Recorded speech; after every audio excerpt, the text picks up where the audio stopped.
Di masa lampau, Pulau Ambon dan Pulau Seram belum terpisah air sedalam sekarang. Sebuah tanah genting yang subur dan lebat menghubungkan keduanya, bernama Tanah Genting Baguala. Di sana hiduplah beribu-ribu jenis hewan, burung, dan serangga. Sungai Bening membelah hutan, dan pantainya selalu penuh dengan ikan yang melimpah. Di tepi pantai sebelah timur Tanah Genting itu tinggal seekor buaya raksasa berkulit kuning berkilau seperti logam tua. Itulah buaya tembaga, yang dihormati sebagai penjaga laut dan sungai.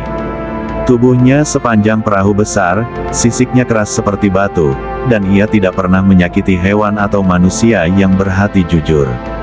"Tanah ini adalah rumah kita semua," ujar buaya tembaga setiap kali berkumpul dengan penghuni lain. "Kita harus saling menjaga, jangan biarkan keserakahan atau kebencian merusak kedamaian ini."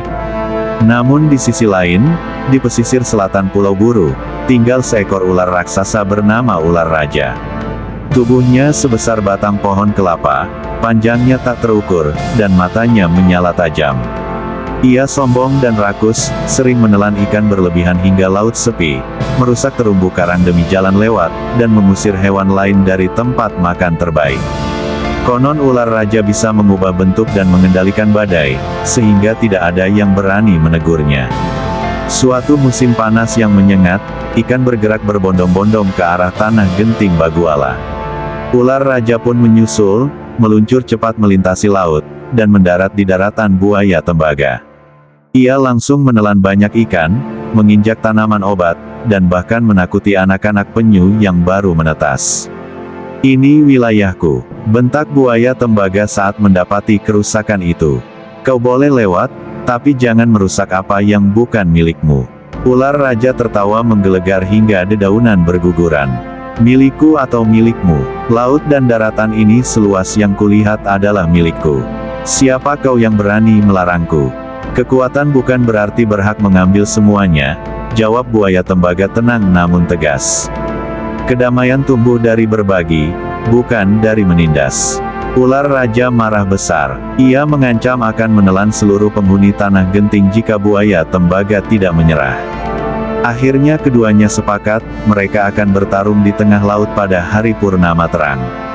Yang menang berhak menjaga Tanah Genting, yang kalah harus pergi dan tidak kembali lagi. Malam pertarungan tiba, laut berkilau di bawah sinar bulan, namun angin mulai berputar kencang. Ular raja melesat seperti kilat, melilit tubuh buaya tembaga dengan kekuatan yang bisa meremukkan batu. Buaya tembaga menahan napas, menyelam dalam-dalam, lalu memutar tubuhnya dengan kuat hingga air laut berputar seperti pusaran raksasa. Terkadang buaya menggigit ekor ular, terkadang ular menyemburkan racun berwarna gelap. Darah dan sisik beterbangan, ombak besar menghantam pantai, dan hewan-hewan bersembunyi dengan cemas. Pertarungan berlangsung berhari-hari tanpa jeda. Ular raja mulai lelah, ia tidak menyangka buaya tembaga begitu sabar dan tangguh, tidak pernah menyerang tanpa alasan, dan selalu melindungi wilayahnya dengan hati-hati. Sementara buaya tembaga pun menyadari, meski ular raja jahat, ia sebenarnya kesepian dan tidak pernah diajarkan untuk berbagi. Saat ular raja hampir jatuh ke dasar laut karena kelelahan, buaya tembaga tidak menyergapnya. Ia malah mendekat perlahan. "Kau bisa kalahkan aku sekarang," bisik ular raja dengan suara parau. "Kenapa tidak? Karena jika aku membunuhmu, tidak ada yang menjaga sisi selatan laut," jawab buaya tembaga. "Kita sama-sama makhluk yang diberi kekuatan besar. Bukankah lebih baik kita menjadi penjaga bersama, bukan musuh?"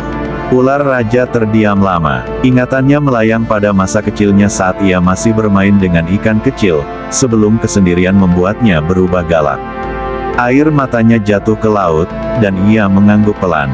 "Aku berjanji," ucapnya, "aku tidak akan lagi serakah, tidak akan merusak rumah orang lain. Aku akan menjaga sisi selatan, kau menjaga utara, dan kita melindungi Tanah Genting Baguala bersama." Mereka pun berpisah sebagai sahabat. Sejak itu, laut kembali tenang, ikan berlimpah, dan Tanah Genting makin subur. Namun waktu terus berjalan. Gempa besar akhirnya memisahkan daratan itu menjadi dua pulau terpisah, dan buaya tembaga serta ular raja pun menghilang ke kedalaman laut menjadi roh penjaga yang tak terlihat. Orang tua di Ambon dan sekitarnya masih menceritakan kisah ini hingga kini. Jika ombak selatan bergulir hebat, katanya ular raja sedang mengusir badai. Jika arus di utara tenang, buaya tembaga sedang membimbing kapal nelayan pulang dengan selamat. Dan pelajaran yang paling berharga, kekuatan terbesar bukanlah kemenangan melawan musuh, melainkan keberanian untuk berdamai dan saling menjaga, meski pernah saling membenci. Hingga sekarang, tidak ada yang berani merusak laut atau pesisir di sana tanpa rasa hormat. Karena mereka tahu, di balik kedalaman air, masih ada dua sahabat penjaga yang setia menepati sumpah abadi.